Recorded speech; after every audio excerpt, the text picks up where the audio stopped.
demandé aux jeunes d'écrire un synopsis, de savoir de quoi ils avaient envie de parler. Donc tu peux imaginer, c'est parti un peu dans tous les sens au départ.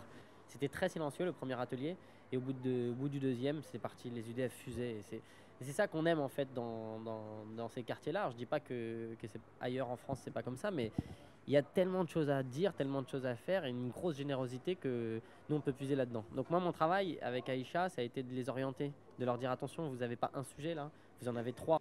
Tu vois, on a tourné en 3 jours ce truc-là.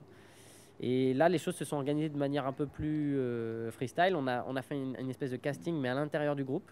Donc, il y avait, comme tu sais, d'habitude, il y a ceux qui préfèrent écrire, ceux qui préfèrent filmer. Et puis là, il y avait un petit groupe qui voulait jouer. On les a castés, entre guillemets, pour voir qui était le mieux.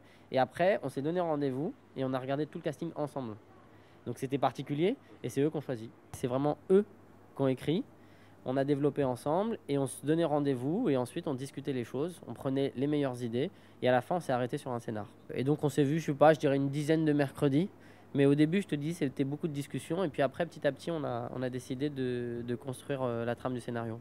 Au final ils sont tombés d'accord sur un sujet précis dont ils avaient envie de parler, qui est le poids de la culture, le poids des traditions, le poids du regard de l'autre dans cette société, à travers une jeune fille voilée, mais Jenna, mais qui a une passion cachée pour la boxe et qui baigne en plus dans ce monde-là, puisque son père est un ancien boxeur fan de boxe, son grand frère est un boxeur en activité. Donc ils avaient envie, si tu veux, de traiter du monde de la boxe, mais de parler de la problématique du voile et aussi de parler de la problématique du couple mixte qui avait été largement traité par Rachid Jaidani dans Rangen. Ils avaient envie de parler de ces trois sujets.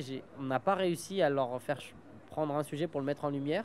Et finalement, ils ont pris ce challenge de pouvoir mettre ces trois sujets dans le film. Ensuite, on a fait toutes les étapes, hein. On a fait les costumes, on s'est démerdé pour trouver des plans maquillage, etc. Et puis après, donc, on a fait appel à d'autres professionnels, mon chef opérateur habituel, un pote ingénieur du son.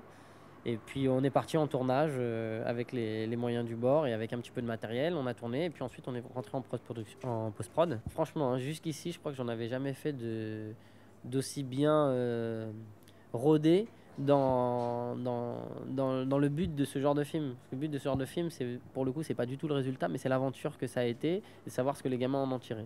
En plus de ça, il s'avère que le film se raconte et qu'il est, à mon goût, très intéressant et qu'il il pourra être sujet à débat.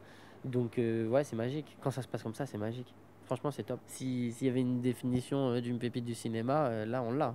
Bah ouais, on est en plein dedans parce que ça vient d'eux, c'est eux qui ont voulu faire ça. C'est pas un animateur qui a pris un groupe et qui a dit hey, les gars, je vais vous faire du cinéma. Respire, c'est un film que j'assume totalement, mais que je signe pas. C'est vraiment le film d'un groupe de jeunes de la Courneuve et moi je participe en tant qu'intervenant, quoi, en tant que j'ai encadré et dirigé l'atelier d'écriture et de réalisation. Voilà. Mais c'est vrai que j'y ai mis ma patte et toute mon énergie, mais c'est pas mon film. Vraiment, c'est le leur, quoi.